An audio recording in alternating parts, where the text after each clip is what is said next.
Okay, ladies and gentlemen, we are coming back for the finals. This finals is going to be a best of 3 series. It is going to be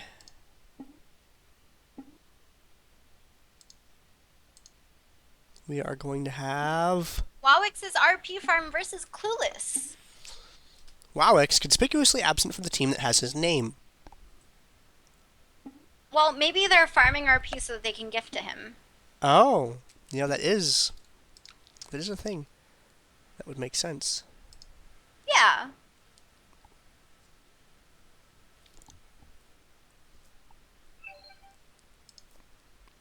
All right.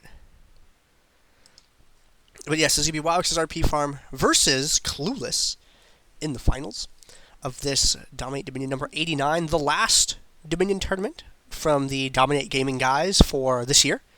And the Paradox Esports tournament is going to be the last Dominion one for the year tomorrow morning. So I highly encourage you guys to come and check that out. Specifically scheduled on Sundays as to not conflict with DD on Saturdays. Will and the Paradox guys are real nice to have set up the scheduling that way. That's very nice of them to allow the teams to be able to compete in both by having them on opposite days. That's awesome. I love it whenever. I like it when organizations work together. Like when LoL Pro ran their Dominion Showdowns, the 2 that they've run, then Dominate Gaming's owner, the Feetski, was like, actually, you know what? I'm just going to not have the Dominate Gaming Dominate Dominion tournament that weekend because since the LoL Pro thing happens on Saturday, I don't want to conflict with them. That way we have, all of our best players available. I love it when organizations work together to make sure that they have the best players available for each event that they would like them to compete in. That's always really cool. Let's all be friends in Dominion Land. I love it. It's so nice. You don't have to worry about, well, he's playing over here, and then we won't have this team in this tournament because it's too close together. No, none of that. Let's just play in everything. Dominion community is awesome. If you want to be a part of the Dominion community, we have an in-game chat channel you can go to. I'll show you how to join that real quick here. Go to the bottom right-hand corner of your screen. Click this little chat room control panel box. It'll pop this up, and then you click Create or Join a public chat room. You click that, and then in the box you type in Dominate Dominion, and then you hit Enter, and it will pop you up in this chat channel over here. It caps at 200 people, mind you, so sometimes you won't be able to get in if it's a busy day, but you can hang out over here, and there's an auto join option in the upper right. So you click show timestamps. So you're not responding to things that were posted like 30 minutes ago and stuff, And the auto join option means you won't ever have to type that in again. It'll just always put you in there when you log in, and then you could just hang out and read the goofy stuff that we say. If you need an example of goofy things that we say, I encourage you to check out this thread here. I'm going to post in the Twitch chat. Ta-da! Or you can just straight up go to the paste bin if that's your thing, and you can check it out there instead. Throwing those links into the Twitch chat right there. The Twitch chat's really cool. You can put an upside down Frank or Z face. You can put an upside down Frank or Z face with a Christmas hat on it. We're into the champion select. And my screen stopped. Hey. Hold on.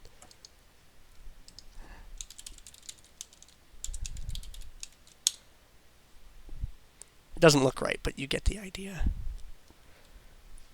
That Kale ban, that's targeted against Tay. Well, first of all, we had the Lulu ban against the Mike, and then we had the Urgot ban against Half-Hearted.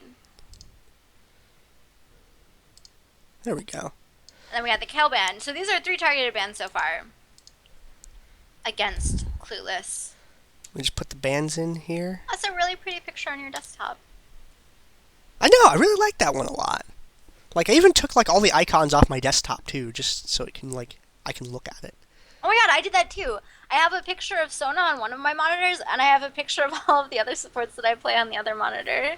What were the bands again? Because I lost them when I was copy-pasting the paste bin. Lulu, Nidalee, Urgot, and Cassidon. Lulu.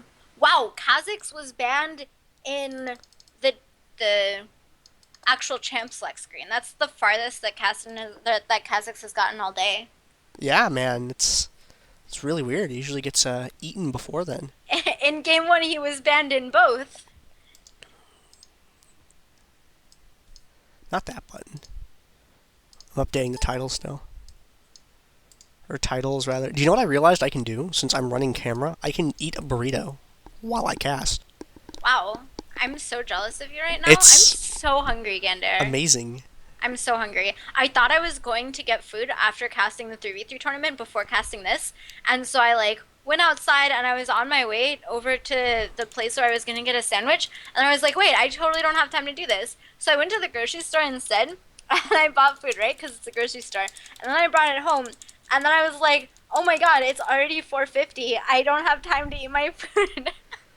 Oh dear.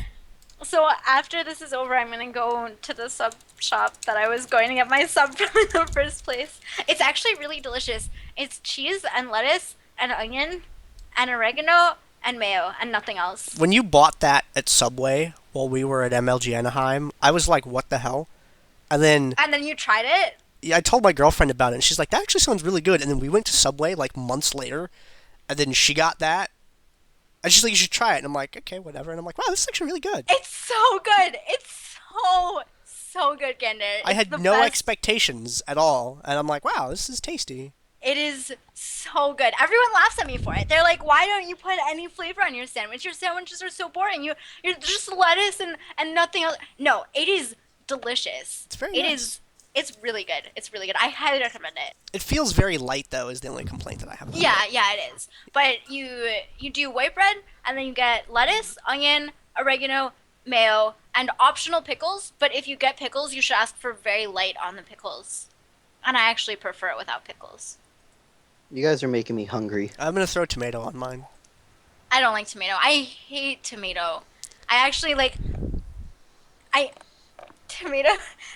it's so bad. Did tomato kick your dog or something? Is it that What? bad? Okay, a little... You put a little bit of tomato juice. Okay, so say they make my sandwich and they put tomatoes on it, and then I pick the tomatoes off. There's still that little bit of tomato juice remnant that's on the cheese and whatever, and I still can't eat it. I still can't eat it. I have that complaint with a lot of different things in food. While I like tomatoes, I order most of my stuff without them just in case, because it gets all over the bread and it makes the bread mushy. It also gets all in the cheese somehow and makes the cheese kind of mushier, and it mixes in with the sauce, and it sometimes makes the sauce a little bit more runny than it should be if it's a thick sauce. Tomato juice will destroy everything it touches. So I don't like to mess with it most of the time. I do really enjoy tomato, but I feel like it has to be a certain kind of a dish to support it.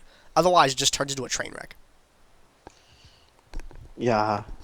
Man, now you guys got me hungry. Now I want to walk down to the Subway near my place. Let's all go to Subway together. Who's going to MLG Anaheim next year? Let's all go. And we'll all go to Subway. There's one right across the street. This sounds like a great idea. I'm in. If I get the chance to go to MLG Anaheim, I'll go. Yeah, which, preemptive shout out to that. Other things going on next year. If there's going to be, and I like to do live media sort of thing. If there's going to be MLG at Anaheim next year, who knows if they'll have League or StarCraft or anything.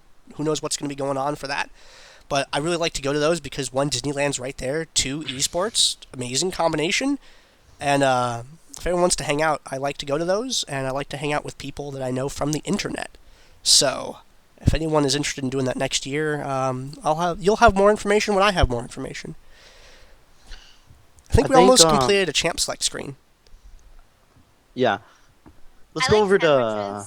I like how you changed it to Sifu Calvin's RP farm now. Well, sometimes, guys, just an out there for the viewers, pay attention to the things that the camera guy does on the stream, because sometimes they can't dedicate their voice to saying things. So they will click on champions so you can see their cooldowns if we're not able to dedicate speaking time to those. Sometimes we will mouse over things and highlight them so the text box appears so you can kind of look at for a second, see what abilities are being leveled up first, see what items are on cooldown, things like that. Other little details. Sometimes we'll point with our cursor and circle things on the map to look at. Other junk. And occasionally you have inside jokes like silent or GG Bay just referenced where I have... Well, it can't be Wawix's RP farm. He's not here, so it's Sifu Calvin's RP farm now. And Clueless is a 12-person team.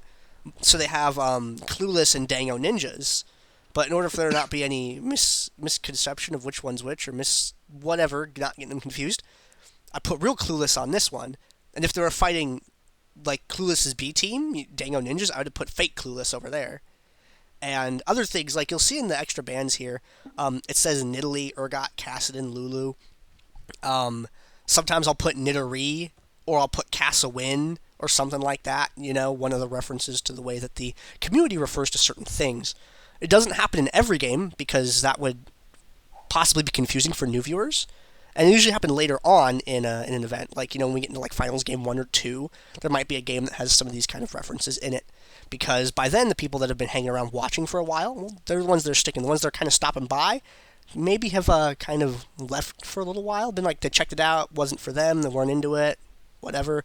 But the guys that are going to stick, this is sort of their intro. Like, hey, this is community. They have these little jokes. It's cool. Clueless That's the doesn't history. have an 80 carry. No, they don't need. No, they have Tay. Always has an 80 carry. They have Tay. Don't worry about it. It's against a Jace. Oh my god. Ragnarok is already really scared. good for diving. Just throwing it out there. Mm-hmm. Do you remember Tay? I think it was Tay Olaf versus a Kale, and he would just hit freaking like Ragnarok and just like take Reckoning to the face and run over and smash her like a tiny egg. Don't actually remember that. I was actually thinking to myself that I don't actually remember Tay ever playing a melee champion when I'm casting. Whoa. Yeah, I don't either. I usually see Tay on those ranged champions. All right. But he has yeah. Ghost, so he will be able to run down. But LeBlanc is actually pretty good at juking an Olaf because you can like WR and then when he gets up to you, you just W all the way back. And Jace provides acceleration gate for even more kiting, and also Jace is like Jace is Jace more often banned than Kassadin as well? No, No. Jace, he was for a certain amount of time until Riot nerfed his acceleration gate where the cooldown was really long and you could only get one EQ combo off before the gate disappears and your Q is back up again. So there's been like less Jace, but when he's pick, he still does a lot of damage. I remember playing in a solo queue match on Dominion. I played bot lane Jace. I ended up critting a minion for like 1290.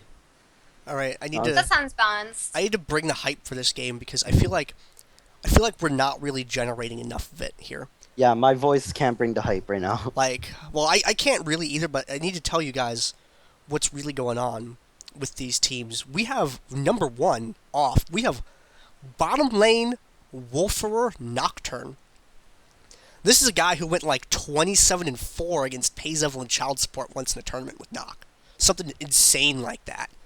20 plus kills, and he's the bottom laner. Do you know why? Because Paranoia is ridiculously unfair, and his wave clear is super intense.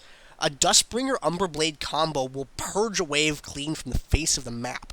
And then, while your opponent is trying to catch up, you can just Paranoia out to the top of the map, kill people, recall back, and just run back down to your tower and stop them from capping it.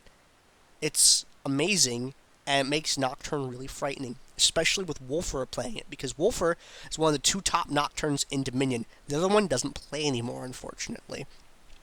We also have Half-Hearted playing as Brand. Half-Hearted literally wrote the guide on Dominion Brand. He is the one who first authored a guide for that champion, and he's been playing it, I think, the longest. Half-Hearted's Brand is monstrous. I would say that recently, I think Generic has also been playing some Brand on Half-Hearted's level, but Half-Hearted is the OG Brand player, and if you want to see like mad crazy damage and like stun setups for days, then that's the player that you want to watch doing it. Over on the other side, we have Acoustic Ninja Jace. Wawix's RP farm, aka Cheese Enema, aka whatever the heck they have to be going by at the time. They run Jace a lot, and Jace is always a monster in their comps. Lurch Trundle. Trundle does not leave the bottom lane when you put him there. His sustain is so high, and Lurch is so good at execution with his chase on Trundle that he just ruins people down there. Wolfer against Lurch, like that knock versus Trundle combo, not going to go so good for Wolfer, but that doesn't really matter that much because Wolfer will just go up and start a mess in top lane and get back down to bottom to throw a Duskbringer out to stop Lurch from advancing. So even though he can't win a straight up fight necessarily very well, he can just leave and go around Trundle to somewhere else because his map closer is so big and Trundle just can't catch up to that. I mean, nothing can chase a freaking paranoid Nocturne across the map. So he just has to try and make the best of the situation that he could, and Wolfer already knows that matchup really well. We have MMKH on Mundo, something we haven't gotten a chance to see in a while. He's a solid Mundo player. That's good times. But lastly, and most scary, we have Sifu Calvin on LeBlanc. And what makes that crazy is Sifu Calvin makes plays with, like, distortion where I'm the camera guy and I have no idea where he is, and all of a sudden someone dies and I'm, like, trying to find him. Really, I'm just following his clone. You need to minimize your XSplit. I'm going to in a second. I know it's got that square. I'm updating the title and stuff like that. So, like, be hyped for some Sifu and some Wolfer play this game is all I'm saying.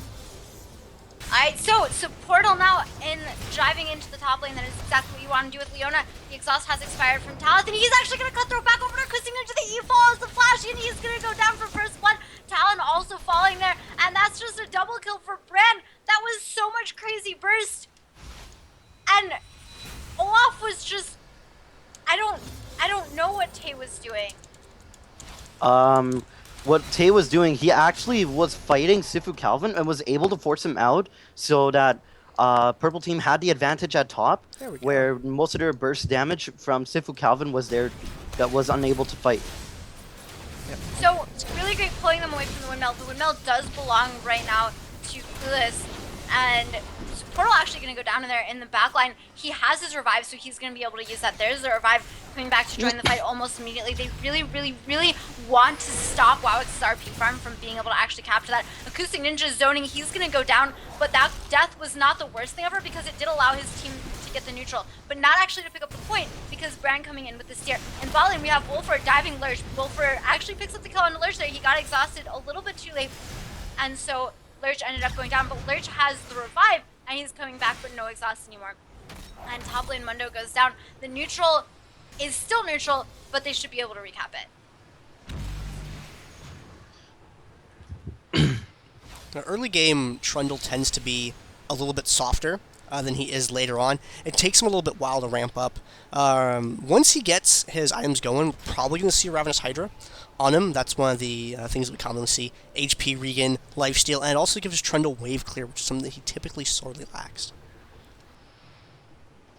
Alright, so Tay in the middle of the map around the relic, waiting for someone to be so brave, or foolish, I should say, as to try and pick this off. This is actually a really nice flank, but because it's Mundo who's going for the interrupt, it's not going to be quite as effective as if it was someone squishier. And this gambit is actually not paying off because they're just going straight up top to pick up the windmill.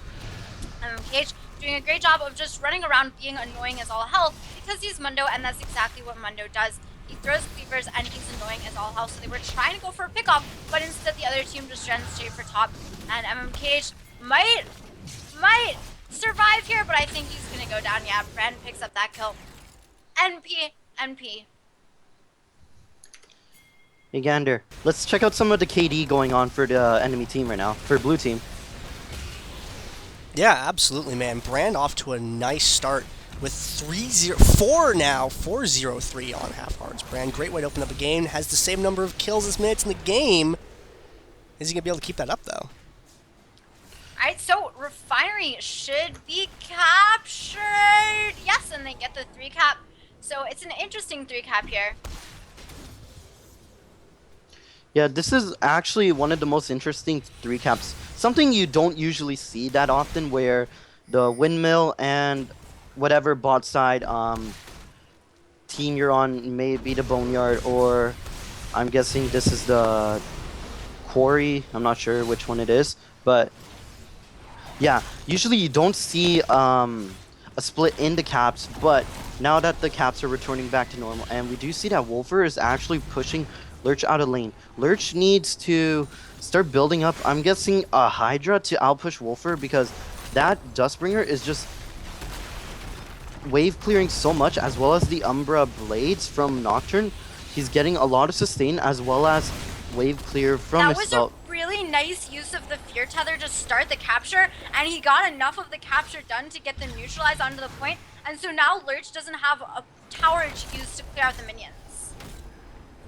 Yeah, meanwhile in the top lane, a nice Pyroclasm goes off, but wasn't able to kill Sifu Calvin and as well as MMKH. They both got pretty low, but Half-Hearted's Pyroclasm did not connect with LeBlanc in the final, as the Mirror Image was able to take that final hit. Sifu Calvin does not land at Distortion, and I'm guessing he's just gonna run. But meanwhile, Krog fighting Wolfer, and this does not look like a good fight for blue team, as all the Noxian, the Guillotine just doesn't connect with Wolfer as he spell shields that. Pops the Paranoia, jumps onto Acoustic Ninja. Acoustic Ninja gets the double kill. Massive Portal gets chained up by LeBlanc. LeBlanc doing enough damage. A nice E Shockwave hit connects, and Acoustic Ninja actually makes it out alive with barely any HP. Meanwhile, while that happened, that was the 4-cap going over the way of Clueless because they picked up the refinery. They're not going to hold it for too long, but A, there's a lot of minions going to waste that no one's going to be able to get gold or XP for, and they picked up the 4-cap, so a little bit of extra Nexus health. Sifu doing the smart thing. You don't need 4 people to cap. Quick split off, heading up towards the windmill to see if you can try to get that starred before anyone else shows up. But Talith PA is too close, and so is Tay. Their names start with the same letter, and they were running together. Portal's sort of in the middle of everything, but he's okay with that. He's Leona.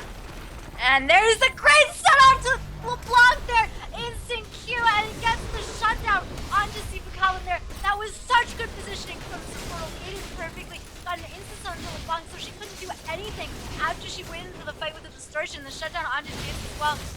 And they're going to be able to get the double kill. Half-Hearted coming in, too late to do anything. That was so good. Wolfer returning to bot lane to push Lurch off the point. Oh, but the neutral actually goes all the way through.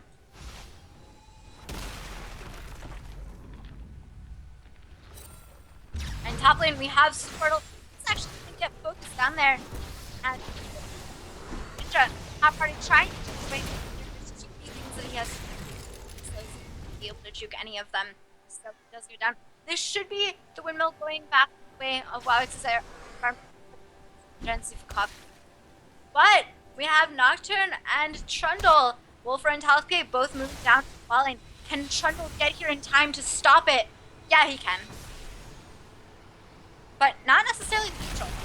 Oh, the pillar and the damage on the other one. And Lurch actually, the cutthroat comes across. Wolfer taking a ton of damage. They did a really nice job of trading the aggro there.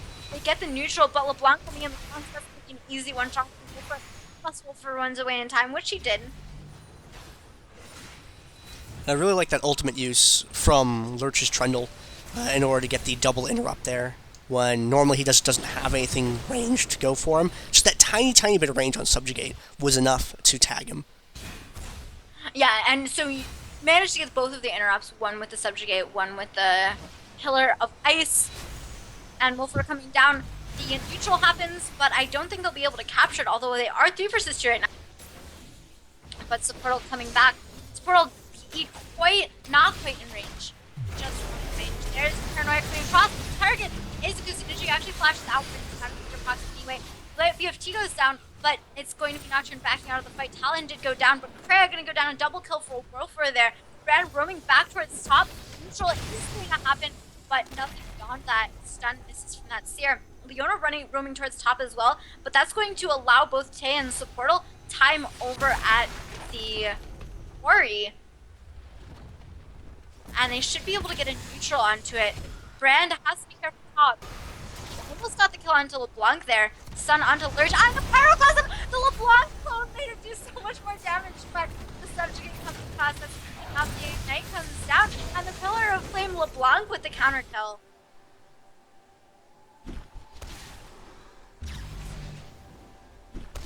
Wolfer in the bot lane against MMKH here. MMKH is so tanky. Has popped his ult there. That's gonna regen him for so much. Yeah, Tay on Olaf is just destroying Acoustic Ninja. Acoustic Ninja not being able to have an escape without that flash, plus popping that Ragnarok interrupts Acoustic Ninja's Thundering Blow. Pretty much, Tay can just run onto Acoustic Ninja and kill him. Krayag get it? King Krayag, Krayag! Krayag gets it! He got the neutral on the point, or the cap on the point here, so that is the question finally going over at Wawix's RP farm. Yeah, Half-Hearted barely lived from MMKH, landing all those cleavers, but Half-Hearted, with the help of Leona and Olaf, was able to not die. But meanwhile, we do see Sifu Calvin getting possibly the neutral onto the drill, and that is gonna start hurting Purple Team's points just by a little bit. But meanwhile, at the bot lane, we do see Tay and Krag fighting it out. Tay, nice play, grabbing the relic, landing all those axes and a reckless swing, just able to kill him. Meanwhile, Paranoia is popped onto Lurch. Lurch now being the focus, and Lurch gets feared up. Exhaust is used onto Tay. Tay just being able to survive, using that reckless swing and the axe to deal a lot of damage as well as some true damage as well. That's just amazing. Meanwhile, Pyroclasm was popped onto MKH.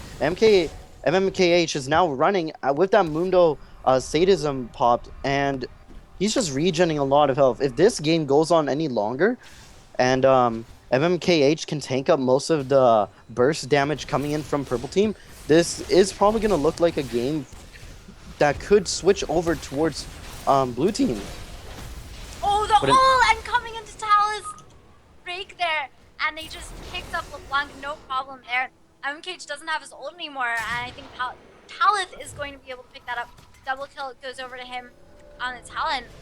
Half-Hearted wants to recap the Boneyard, but with Acoustic Ninja here, that's going to be pretty scary for him to do. Does he have Pyroclasm available? No, he doesn't. 20 seconds on that. Tay running in, he has the Ragnarok, but he is taking so much damage, and he really can't do it. It's a double kill for Acoustic Ninja, and this is why Jace gets banned. This is why Jace gets banned. He's throwing down those 500 damage crits there. That IE rolling for him is pretty threatening. Yeah, Jace just... Acoustic Ninja's Jace with those IEs, crit chance is just doing a lot of damage. But meanwhile, while that's going on, we do see the fight at the bot lane and a fight at the top lane, and it's a 2-for-2 trade, but it seems like Purple Team is at a slight disadvantage being in a slightly 4 cap, but this is nothing compared to what other teams could do. Now, there's the Executioner's Calling picked up by Talon. That's going to help out a ton against Mundo. Yeah, usually I actually see that on Mad Supportal. For some reason, Mad Supportal, or I forgot who it was, actually picks up Executioner's Calling on a Leona. And it's quite funny because you don't see a nice Pyroclasm onto Jace and LeBlanc, and they just get incinerated. They got deleted. And there's the Grievous Wounds onto Mundo. Even if he does ult, he's not going to be able to do anything. He knew that. He did not even bother popping it. But ball lane right now, we have Lurch and Krayag both, and they're going to be able to pick up the Boneyard here. So they're actually not even going for the windmill at all. Tay and Supportal want to roam down. They want to pick up kills here. But I don't know if they're going to be able to. Supportal diving in, just putting down turns here. They certainly should be able to. Krayag getting killed on the tower, and comes out. Supportal taking tower, taking a lot of damage actually from the tower. Someone just out, not going to fall there. Oh, wow. Lurch is so long. Tay finally manages to pick up the kill. Acoustic Ninja might get the snipe though. Acoustic Ninja is going to get the snipe. Oh, he didn't get the gate, The but yep. And that's the shutdown. Palace trying to defend it top. And I don't know if they can 2v1 Acoustic Ninja, honestly. There's the stun. Oh, nice flash out. And the dodge Flare as well. He does a ton of damage. And Wolfer is not going to go down. Hexstringer got procced, but Yona picks the kill there. Yeah, Acoustic Ninja with a score of 9, 10, and 9. Usually Jace wants to all in, but Sometimes Jace wants to sit in the back and just press W and blat blat all over people. Now we do see Lurch and Krog making a down bot. They're probably going to look for a capture on this bot point. Now, I'm not so I sure don't think they if... can get it. No, they're probably going to get the neutral. Yeah, they're going to get the neutral. Because of the apprehend. Yeah, the apprehend allowed them to get a neutral very, very nicely there. There's paranoia going on to Freya, though. Your tether pillar is not enough. Top lane, it is Sifu Calvin beating up on Talon there. But the Seer comes across and half-hearted with the snipe. Okay, now being the focus, gets taken down, but Acoustic Ninja used the Thundering Blow to knock back Leona. Nice crits coming out, and was able to melt down Leona's health just by a bit. Now, they're gonna probably try and get the neutral, but Wolfer is sitting in the back. Lurch making the right decision to go and try to cap. Meanwhile, Acoustic Ninja is probably gonna base, and that's right. He should base, heal up again, potentially pick up some new items, and then go back and do some more damage. I would like to see a second Executioner's Calling, though. I think that one is not quite enough to have against Mundo. Either an Executioner's Calling or maybe Relonomicon on the hands of maybe Leona or Brand. I would say probably Bren, but Yeah. either one, yeah. So Portal has a lot of armor. Diving straight onto Acoustic Ninja, there's no backup quite yet, but there is Tay coming in. Tay should be able to keep this up. And there's the true damage. They get Jace, and that is what they needed to do. And massive Portal Pyroclast across that super first for everyone. Takes two bars to double kill for Brand. The ethereal chains come out from LeBlanc, but it's not quite enough. And Bale Wolfer's against Lurch, he's not having the greatest of times, and Lurch is able to try to cut out. There's Spell Shield. Pillar comes down. Wolfer might actually go down here. Come in. Oh, Spell Shield! Oh, you know, but he gets still anyway. And take nice Q, nice from Pearl, but the double dash away from Sifu, and Sifu's gonna live. The Trundle is not necessarily the easiest thing for a Nocturne to handle, but Wolfer has been doing an excellent job of it so far this game, manipulating that tower range very well. And Acoustic Ninja is just going at it against Tay. Leona capping Tay. One more reckless swing. He didn't have it. He didn't have enough damage. So Portal didn't give a single proc. He really needed to proc with something to be able to actually have some damage. And now he's being chased down. And Acoustic Ninja is still alive. He's gonna go and try to capture the turret right now. Tay is not alive. Does not have revive. He can't really do anything about it. Paranoia is available. He's gonna use it. He's gonna go straight on to pick up the kill just for that. Top lane, meanwhile, Half-Hearted and Talakay both pick up kills there, but look at MMK, she's sitting at the drill, he's backdooring, he's getting the neutral, he should be able to actually pick up the cap. The dive Lurch in bot lane, and Squirtle picks it up actually himself. Not the Wolfer really cares. Leona is Leona, and she's pretty tanky. And Tay, can Tay duel MMKH under tower? I really don't think so. Pretty sure MMKH is just a little bit too tanky, and Tay is a little bit too squishy. Picks up that health there, but he doesn't have an Executioners of his own, and so he's not going to be able to stop that regen as soon as MMKH burns ult, which he can do at will. So Tay just sort of delaying right now, but it's a 4-1 cap right now for Clueless.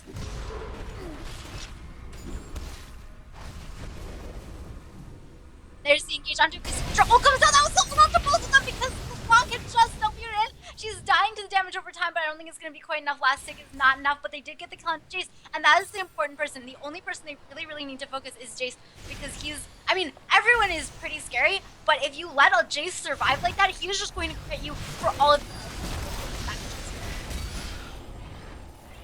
Wow, for a moment there, Lurch was obliterating Wolfer.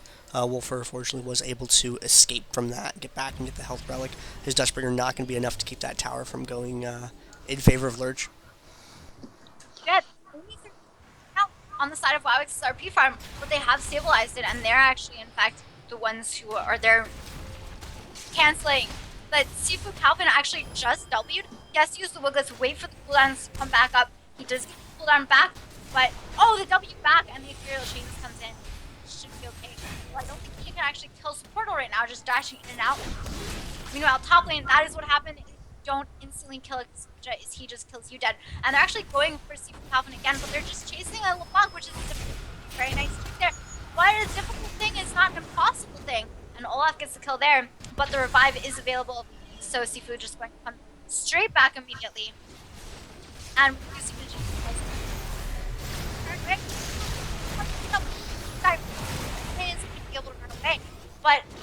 running down. He needs to stay on top. And Talking does kill in Mundo there, thanks in large part to the Executioner's calling. Half actually going to the refinery instead of going all.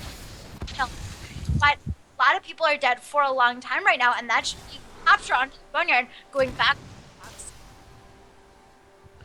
Yeah, now we do see at the bot lane, blue team's gonna get this Boneyard cap.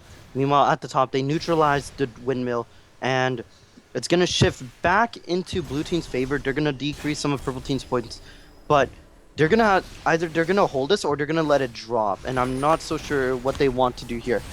I mean, Lurch does not have ult or anything to use. Now he does get bursted down. Amazing stuns coming out from Sifu.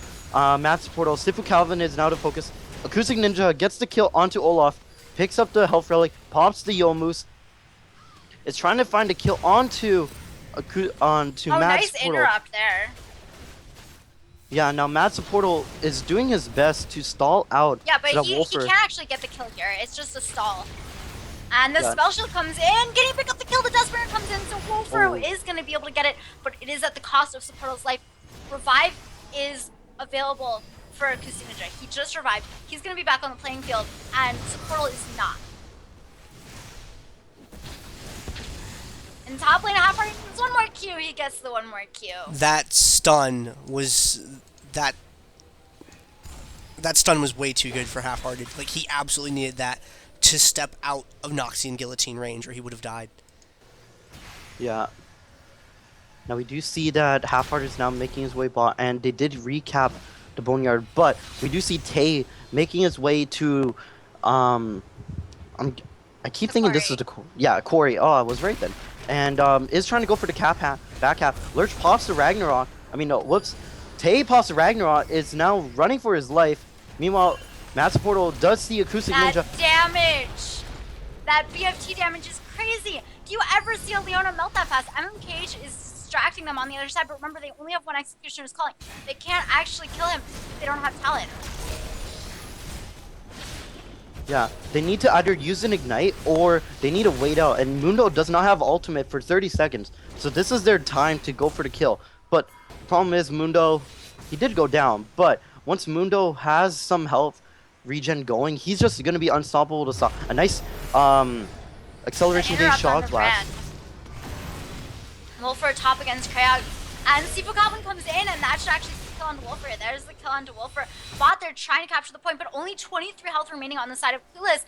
Now, there's a lot of neutral points, but the windmill is going to be captured back. So they need to capture something in the next few seconds, and they have to stop MMKH from getting this neutral. And I don't think they're going to be able to do it. I think Wawix's RP farm is going to take game 1.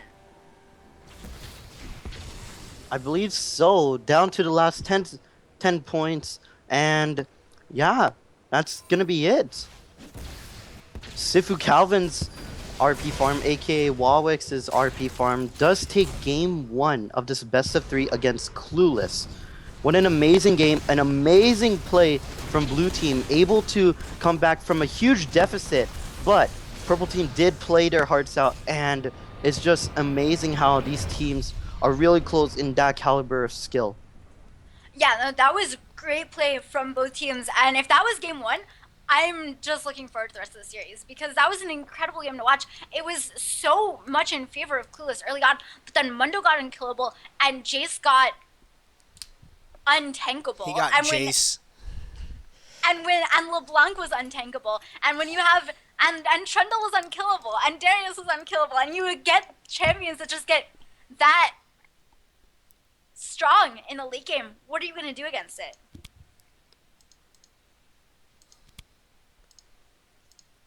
Hi, Kendra, why don't you take us through the post-game stats? Yeah, just brought it up on the screen. Can take a look at the post-game here. Acoustic Ninja Jace with a very interesting score, 15-15-15. Something I don't think we've seen before. That's kind of an interesting number to get. But I mean, Jace is like, all you really need to do is you just need an IE, the Last Whisper, and you can do pretty much all of the damage that you feel like doing. It's pretty nice, and he does a lot of damage. We'll find out, though, exactly how much damage was dealt. It looks like Jace, 47,000, but Tay out in front with 49,000 damage. We will take a look at time spent dead. Graveyard Hero, this game was actually Jace. They were very good at killing him, because if you didn't kill him, as Reingold said throughout the cast, he will just sit there and stand back and just crit people into oblivion. Speaking of crits, let's take a look at largest critical strike. Jace with 1,007. 4-digit numbers are a pretty good number to have. So we're going to throw to a commercial real quick, and we will be right back for Game 2 of this finals series of the last DD tournament of the year.